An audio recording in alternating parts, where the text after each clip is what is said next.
Come to my world. Won't you come on in? Hej, mit navn det er Stig Ulriksen, og welcome to my world. I denne uge har jeg fået besøg af 2 gæster. Den ene, han er journalist, har været en årrække på BT, hvor han også har været kulturredaktør. Den anden, han er rockmusiker, og har spillet i 40 år i et band, der hedder Pretty Mates. Han hedder Ronny Atkins, og journalisten hedder Jan Eriksen. Og når jeg nu siger Ronny Atkins, ja, så er det jo ikke det, som jeg skal kalde dig i dag, for det er jo Poul. Er det ikke korrekt? Paul, det er jo mit rigtige navn i hvert fald, ikke? Og som Ronny Atkins, det bliver her i Pretty Mates regi, og det er jo så helt i 40 år. Og vi får jo stadigvæk de spørgsmål af til, ikke? Hvorfor tog I engelsk navn og alt det der. Så det kan jeg komme nærmere ind på. Det er jo ikke lidt træt af det? Jo, hvad gør der så? Ja, altså, der er ikke nogen, der spørger Cliff Richard, hvad navn er det lige, vi skal bruge her? Det tænker jeg ikke. Det tænker jeg ikke. Og grunden til, at jeg har jer 2 i studiet i dag, det er jo fordi, at den her bog, som jeg sad med før, 40 år med Pretty Mates, er udkommet. Og der kommer vi altså virkelig tilbage i tiden, og jeg må sige sjældent, har jeg levet og grint højlydt, hvor jeg ikke kunne styre mig, når jeg har læst en biografi, og det er altså et stort cadeau. Og vi kommer virkelig rundt omkring, og der er altså ikke rigtig noget filter på af mit indtryk her, når jeg læser bogen. Det skal vi altså finde ud af her i løbet af udsendelsen. Men jeg kunne godt tænke mig lige at spørge, hvordan kommer I på, at der skal laves en biografi nu? Jamen altså, det var vel egentlig en, jeg tror det var en som vores tidligere pladeselskabsmand faktisk, som vi havde i slutningen af 90'erne og sådan noget, som i dag arbejder inden for forlægsbranchen. Jeg tror faktisk, det var ham, der sådan havde ideen, ikke? Han kendte til os, og så præsenterede han den for forlaget, og så, så blev Jan involveret i det, og var det ikke sådan noget? Jo, jeg blev spurgt af Momenta forlaget, om jeg havde lyst til at skrive bogen med forholdsvis kort varsel, men jeg sprang på. Jeg synes, det kunne være en fed og spændende opgave.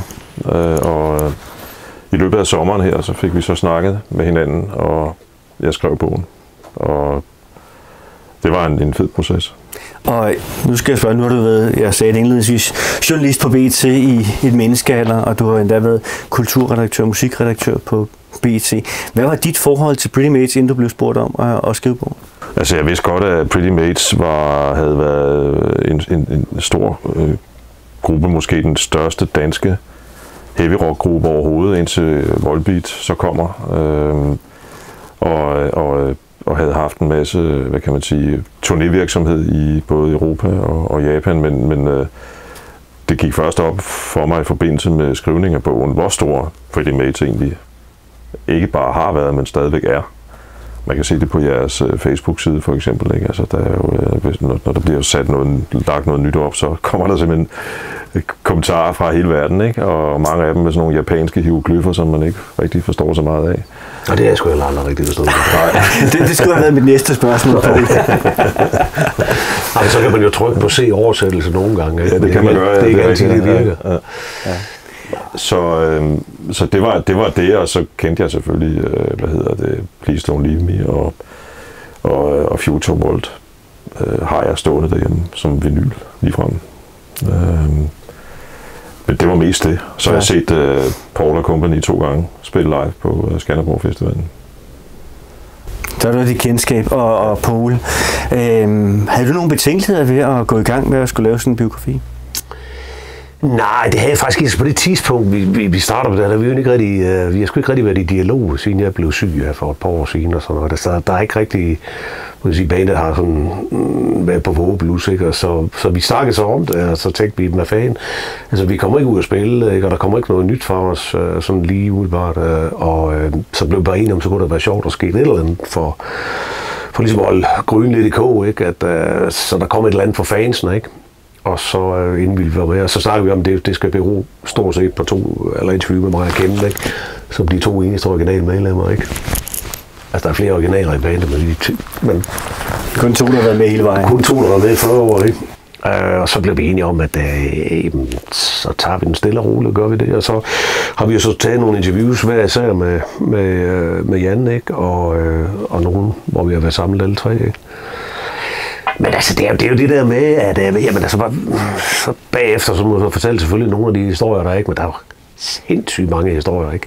Over en 40-årig karriere, ikke? Og så kan man jo bagefter, så kan man altid sige, det skulle vi også have haft med, ikke? Og den skulle vi også have haft, hvorfor fanden sagde vi ikke det, og alt sådan noget der, ikke? Og så er der selvfølgelig også en masse historier, der aldrig kommer frem, ikke? Men altså, de aller sjoveste historier, det er dem, I ikke hører, ikke? Altså, det er også sådan noget med, nogle gange, så skal man jo kende, altså der er jo en masse interne sjove historier i banen, ikke? Men der skal man ligesom kende de forskellige bandmedlemmer, for at det sådan ligesom skal make sense for folk at forstå det. Altså, så noget kan man ganske enkelt ikke gengive, eller hvad skal man sige, forklare, og skrive ned, og forlange, at den almene dansker, eller hvem der nu læser bogen, skal kunne forstå. Ikke? Men jeg synes, det er blevet fint, altså, synes jeg. Altså, jeg må jo så sige, at når jeg læser bogen her, griner mig igennem den, men også virkelig blev forundret, og det ene andet undervejs den her bog, så er jeg jo imponeret over, at I kan huske alt det tilbage. Det hedder jo Sex, Drugs and Rock'n'Roll.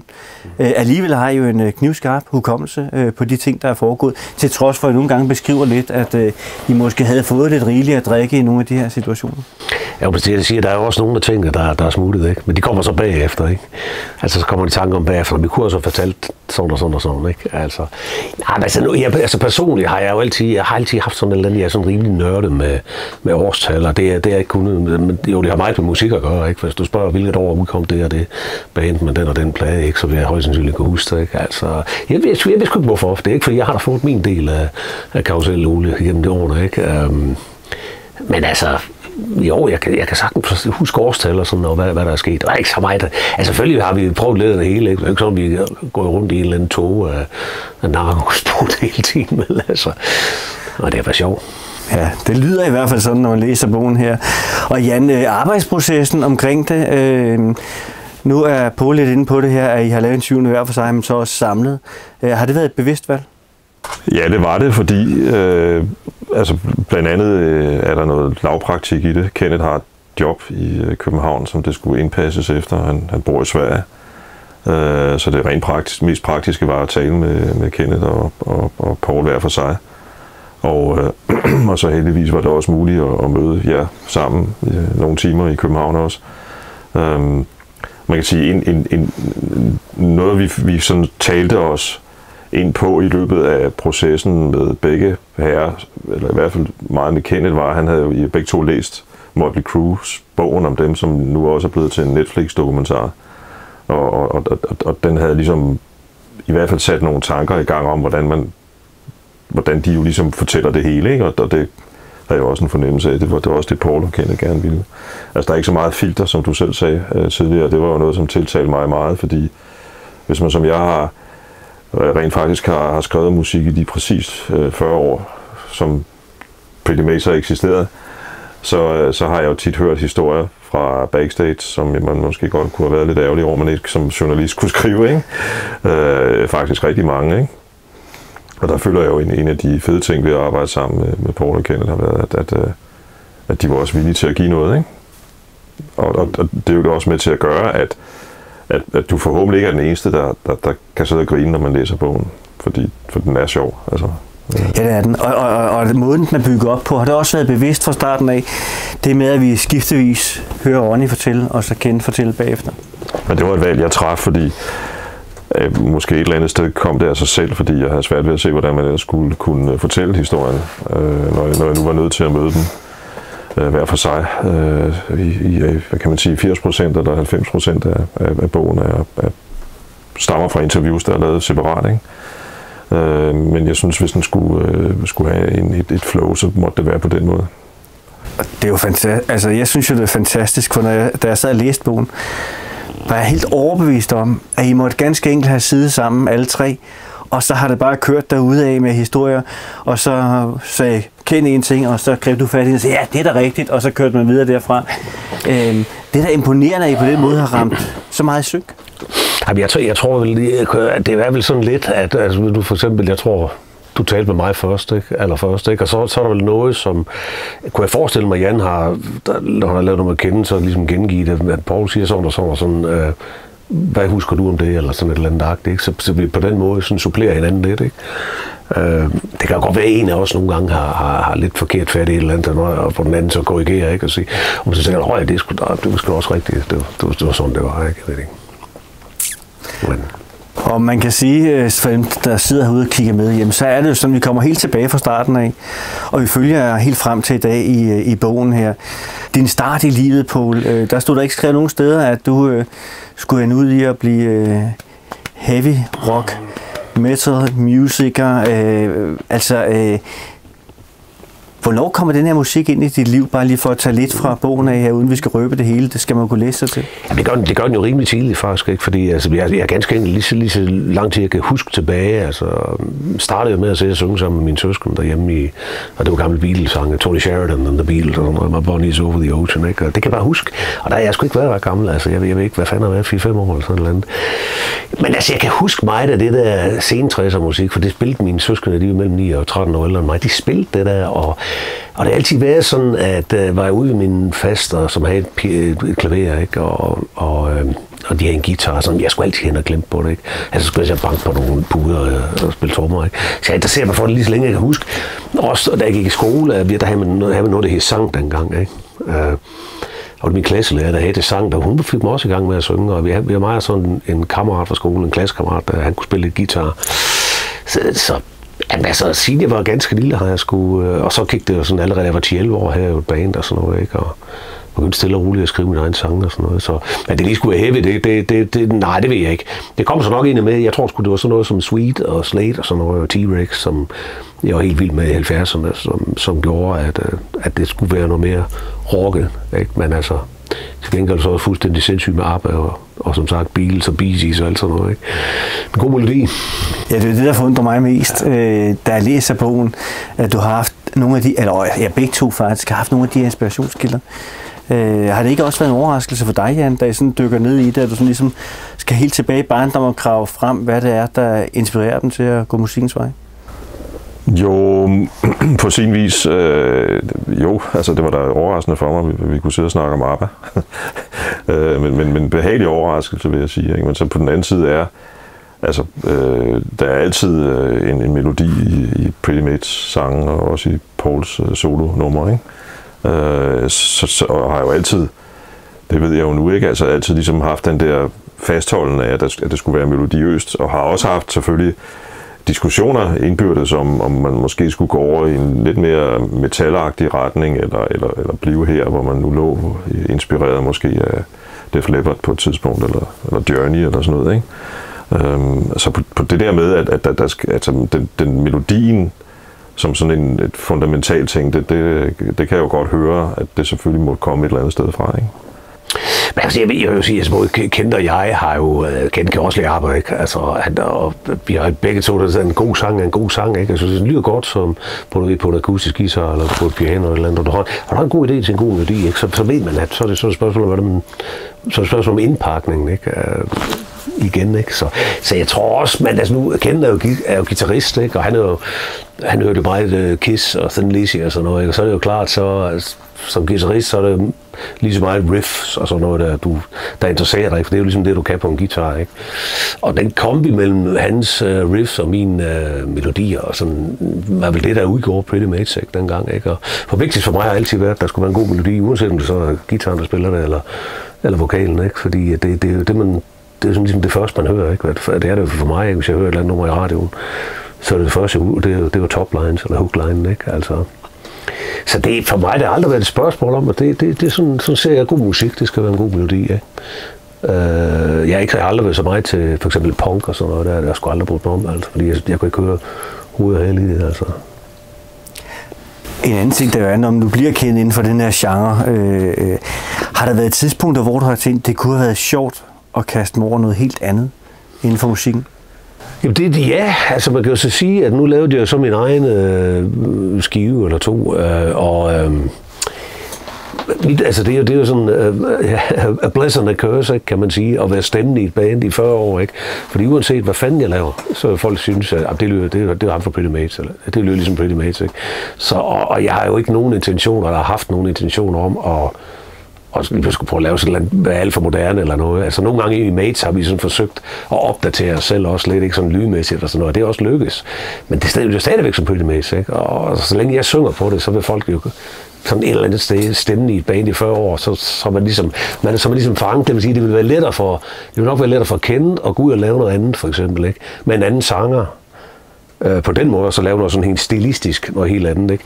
Det tror jeg, det er utrolig svært for mig, men jeg kunne godt tænke mig at lave noget mere akustisk, piano, akustisk guitar, sådan noget stille, hvor det bare sange, altså, som måske er mere nøgent, men det vil jo altid være min stemme, og det tror jeg, folk altid vil sådan et eller andet sted sætte i forbindelse med, om det er ham fra Pretty Mates, eller at det er ligesom Pretty Mates, ikke? Det er sådan er det vist bare, tror jeg. Men det har du det godt med? Jamen, sådan er det. Nu er jeg jo 57 år, ikke? Jeg skal heller ikke ud og prøve at lyse som dem på 20 eller 25, eller? Altså, jeg laver det. Jeg ved, hvad jeg kan, og det holder jeg mig til. Jeg skal ikke ud og springe rundt i noget andet. Og det, jeg laver på mine plader, det kunne jeg lige så godt have lavet i Pretty Mates. Det er bare en lidt, måske light form, ikke? Hvad skal man sige? Knap så metal, som det vi lavede, ikke?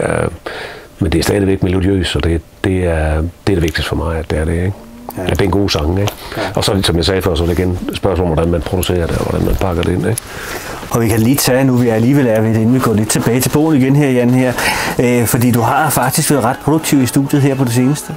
Er det coronaen, der har gjort, at du har tænkt, nu skal der dele måske noget? Ja, det har det da i høj grad været en del af det, men også det, at jeg jo fik konstateret cancer for 2 år siden, eller kræft, ikke? Ja, det er jo cancer, ikke? Og det har jeg jo sådan set på livsforlænget medicin, ikke? Og det har været min måde at sådan ligesom bearbejde det på, det er sådan ligesom at fokusere på noget positivt, ikke? Og skrive noget musik og få nogle af mine tanker ud igennem mine tekster. Og så med coronaen oveni, så det har gjort, at jeg har skrevet en masse sange, og jeg har egentlig ikke rigtig kunne lave ret meget andet, vel, fordi selvom jeg kunne godt have gået på scenen, for eksempel i sommeren 2021, tror jeg også, men der har ikke været muligt, vel, altså. En fed måde kunne være ud og lave en festival, og lige prøve den af på den og se, hvordan man står i dag, ikke? Der er ganske enkelt, nu var der sådan lige lidt lys forud igen her, der er nogle planer med foråret og sådan noget, men nu stikker det hele af igen, ikke? Og så hvor står vi så, der er ingen, der ved, lige nu bliver alt rykket fra januar, februar, marts til senere, eller sådan et eller andet, ikke? Det er pisseirriterende, ikke? Fordi hvis der er noget, jeg virkelig godt kunne tænke mig, så er det simpelthen at stå på en scene igen, det har jeg ikke gjort i 2 år, 3 måneder, eller sådan noget, eller mere. Så det vil jeg gerne. Men altså, musikken har i den grad været med til at sådan lige holde mig frisk og holde mig optimistisk, ikke? Og tro på det, ikke? Og man kan sige, One Shot, som albumet hedder, du sendte ud her, er jo netop med udgangspunkt i dit liv, som jeg har forstået det i hvert fald. Det er i hvert fald også, når man lytter til sangene, taget udgangspunkt i hvert fald meget i den situation, du et eller andet sted også står i, også på nuværende tidspunkt, ikke? Det er det meget. Det er jo selvfølgelig det mere reflekterende. Ja. Har der fået været behandling for dig at skrive de her sange og indspille det her album? Altså forstået på den måde rent psykologisk. Altså jeg kan forestille mig, hvis det var mig selv, der fik sådan en besked, så er jeg ikke sikker på, om jeg havde været lige så meget frem i skoene, som du er, frisk og på. Har det været med til ligesom at give dig et eller andet energiboost også, og fokusere på noget andet, end at tænke på den her frygtelige sygdom? Det er det, der har gjort. Altså, som jeg har sagt før i 20, så der var 2 veje, jeg kunne gå, ikke? Den ene, det var, at jeg kunne sætte mig ind i et hjørne og sige, det er noget lort, det her, ikke? Det overlever jeg ikke, det her, jeg skal dø, ikke? Det skal jeg også på et eller andet tidspunkt, men ja, det skal vi alle sammen. Men altså, der havde jeg så det her, for ligesom at sætte mig et mål, ikke? Og derfor foregik det også på den måde, at jeg faktisk skrev sangene, sendte dem op til Stockholm, og producerede og spillede, lavede demoer, og så lavede jeg vokalen, før man faktisk indspillede resten af instrumenter, fordi jeg var sikker på at få mine ting ind, ikke? Og den samme procedure har jeg brugt på den plade, som jeg har lavet nu, som ikke er udkommet, som kommer til marts, ikke? Som også handler lidt om det samme, ikke? Men det har da været fantastisk at have det at gå op i. Altså, det er jo det, der har... Og derfor er det selvfølgelig blevet lidt mere melankolsk noget af det, ikke? Det selvfølgelig er det kan jo ikke undgås, altså... Jeg har faktisk været en kamp for mig på den sidste plade her, ligesom at prøve at finde nogle andre topics end lige, det skal heller ikke handle om død og elendighed, vel, altså. Og det synes jeg heller ikke, det gør det. Jeg prøver sådan at tilføre det et positivt islet. At man skal bare huske på, at vi skal sgu nyde, mens vi er den nye plade her, Make It Count, ikke? Og titelnummeret handler. Det er lidt om det samme som One Shot, ikke? Men ikke helt alligevel. Men det ret præcis så basalt, så handler det jo om at prøve at se, om man kan finde det positive i alt det negative, ikke? Og det er det, jeg synes, jeg har forsøgt at gøre. Fremragende album. Så lad os komme tilbage til bogen lidt igen her, for det handler jo også om refleksion. Når man lige pludselig skal kigge tilbage på ens liv, har det været en svær opgave? Det virker ikke sådan, når man læser bogen, men har det været en svær opgave at lirke op for hemmelighederne og fortiden hos Paul og Kenneth? Nej, altså det eneste, der har været svært, det har Paul allerede været inde på, det er jo det der med at huske, altså hvor man kommer i tanke om ting lige pludselig, og måske endda for sent, ikke? Det kan være lidt ærgerligt, men ellers, altså det er jo det, der har været det gode ved at kunne gå til Paul og sige, i øvrigt talte jeg lige med Kenneth om det der besøg, I havde i Florida hos Kenneths ven der, og så dukkede Brian Johnson fra AC/DC pludselig op, og nå ja, for fanden, så kunne Paul huske, at du havde talt med ham, ikke? Men det var det var, ja, som jeg også nævnte før, det var så det gode ved det, at vi så på den måde kunne supplere hinanden, ikke? Med, fordi der kunne godt være nogle ting, som, altså der var nogle ting, som jeg mente bare sådan, og så kendte mig, nej, det var sgu ikke helt, det var sgu sådan og sådan, eller omvendt, ikke? Ja. Så der er det jo været fint på den måde, at man sådan ligesom, at man på den måde kørte interviewene separat, og så kunne samle op på det på den måde. Ja, fordi det har vel også givet dig mange nye minder, som man egentlig havde glemt. Kenneth husker en ting, så husker du en anden ting, og man supplerer en anden. Det har det jo også været, og der har også været mange grin undervejs, ikke? Altså, og så er det jo, den kommer bagefter, ikke? Jamen nu for eksempel, så var vi jo på sådan en lille turné, hvor vi var ude og signere i nogle boghandlere, og vi var på bogforum og sådan noget, og hvor vi var sammen med Jan også, ikke? Altså, de der fire, vi har faktisk ikke set hinanden i næsten 2 år, eller sådan noget, eller ja, deromkring. Og så var der jo selvfølgelig, vi har 40 års historie sammen, ikke? Og så der var masser af griner, ikke? Fordi der kommer jo masser, vi har oplevet sindssygt mange sjove ting. Og mange af de ting, at det er noget internt, og det er sådan noget mellem mig og Kenneth, ikke? Som vi to egentlig kun kan grine af, fordi det har altid gået ud over nogle andre eller et eller andet, ikke? Men altså, vi har da haft, det var da skide sjovt, altså, og vi har altid været pisse gode til at supplere hinanden sådan på humoren, ikke?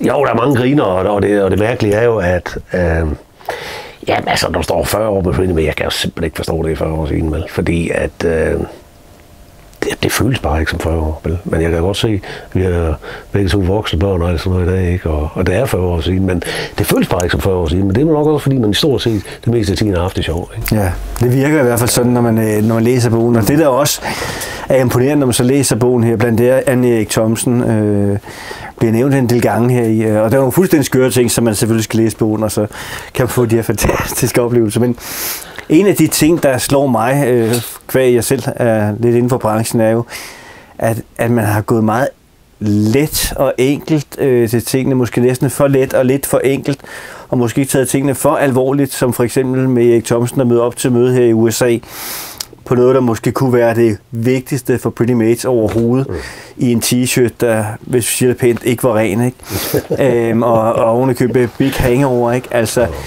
når nu du genopfrisker de her minder her, sidder I så helt ærligt ikke også og bander lidt over det, og tænker, at det var da også lige godt? Jamen altså, essensen i det her er jo egentlig, at altså, og det er jo både et plus og et minus, ikke? Men det er problemet er jo, vi har nok aldrig rigtig taget os selv, vi har aldrig været selvhøjtidelige på den måde, ikke? Så vi har sådan altid bare været de der jyske trænlamper der, ikke? Altså, og det tror jeg da også måske er en af grundene til, at vi stadigvæk eksisterer, og har eksisteret i alle de år, ikke? Men på den anden side, så er der helt klart nogle beslutninger, som vi gjorde forkert, og hvor vi havde for meget tillid til visse personer, hvor vi nok skulle bare have været mere hårdere sagt, at man ud med ham. Nu tager vi ham, der han er interesseret, og han kan tage os det stykke videre, ikke? Og der er der masser af eksempler på, der står også nogle i bogen, ikke? Så det, men det har været den der med, man skulle kunne stole på hinanden og tillid og sådan noget der, ikke? Men hvor det ikke har været til, det kan jeg roligt sige, det har ikke været til vores bedste, at vi har tillid til visse mennesker, vel? Og vi har nok været for naive i vores tilgang til det hele, og skrevet nogle dårlige pladekontrakter og managementkontrakter og sådan noget igennem årene, som har gjort, at havde vi ikke gjort det, så har vi måske været et helt andet sted, ikke? Ja. Nu tænker jeg specielt med henblik på USA, hvor vi faktisk havde muligheden for at komme under vingerne på noget, det hedder Q Prime, ikke? Som altså havde Def Leppard og AC/DC og hvad fanden ved jeg, ikke? Som rent faktisk var interesseret, men der var vi jo loyale over for Erik Thomsen, ikke? Og at det kunne slet ikke komme på tale dengang. Bare for at nævne et eksempel. Ja, og hvis man kigger tilbage, så må man også bare sige, I er jo nået så meget mere. Det kan godt være, I ikke noget helt deroppe, hvor I måske kunne være kommet op, hvis ikke der havde været forskellige omstændigheder. Men I har nået så meget mere, end så mange andre danske bands overhovedet har opnået, ikke? Som der er de færreste fund, der oplever. Jamen det er 100%, og også derfor jeg siger også, at selvom Ja, selvom man går og tjene mange flere penge, ikke? Så er det jo ikke sådan, at jeg ser og græder snart over det i dag. Altså, fordi de oplevelser, jeg har haft, som du selv siger, dem kan man jo ikke købe for penge. Men derfor kan man jo godt i bagklogskabens ulidelige lys se og sige, ja, men nu gjort sådan og sådan og sådan, ikke? Så havde det nok været smartere, ikke? Men altså, jo, hold nu kæft. Men jeg siger til mine børn, ikke? Også da jeg fik den diagnose på, hvis jeg skulle dø i morgen, men altså, så hvor jeg har haft det pisse sjovt, ikke? Og fedt, og jeg har opnået meget mere, end jeg nogensinde egentlig virkelig kunne forlange, ikke? Det kan godt være, at jeg drømte om det, men altså, jeg har været rundt i hele kloden, bogstaveligt, hele jorden rundt, ikke? Og stået på de store scener, og først og fremmest lavet det musik, eller vi har lavet det musik, vi godt kunne lide, og det var der en masse andre mennesker, der også godt kunne lide, og udgive plader, alle de der drømme, man havde som barn og teenager, ikke? Dem har vi jo ført ud i livet. Og jeg er stadig, ikke? Altså, prøv at tænke på, hvor mange, der har været fremme og lavet 1 eller 2 plader, og så forsvundet ud i glemslen. Jo, men det er så også noget af det, der har været med til at holde sammen på, så er jo nok også den der uselvhøjtidelighed, som jeg siger, ikke? Og evnen til sådan at kunne sige, at det var noget pis, det vi lavede der, ikke? Men det var sgu da meget sjovt, ikke? Og så om vi ganske huske at få et godt grin over, hvor dumme vi har været, ikke? Det tror jeg har været med til sådan at holde grønne kog i alle de år, der et eller andet sted. Måske er der også et element i det af den der frihed, det kan give. Når det kan lyde sådan lidt absurd i forhold til, at man måske har misset nogle store chancer, men på den anden side har det måske så også betydet, at der har været nogle andre døre åbnet, ikke? Fordi det er lidt mit indtryk, at i dag fungerer pladebranchen efter sin store krise i 00'erne, på grund af den nye streaming, meget sådan med en hel masse management og alt muligt rundt om artisterne, både når det gælder pladeselskab, og det gælder den måde, de fører sig frem på, og det gælder turnévirksomhed og sådan nogle ting. Og måske kan al den her strategitænkning og dyrficering, som der i en vis grad sker af pladebranchen, måske også betyder, at man lukker nogle døre, ikke? Altså, det kan godt være, at der bliver skabt, hvad kan man sige, kontakter og internationale hits på den her måde, som I måske så kom til at savne i sådan det store verdensbillede, ikke? På den anden side kan det jo godt være, at der I ligesom har haft en eller anden frihed, og så også har gjort, at I så har fået nogle andre oplevelser, ikke? Altså, så Jo.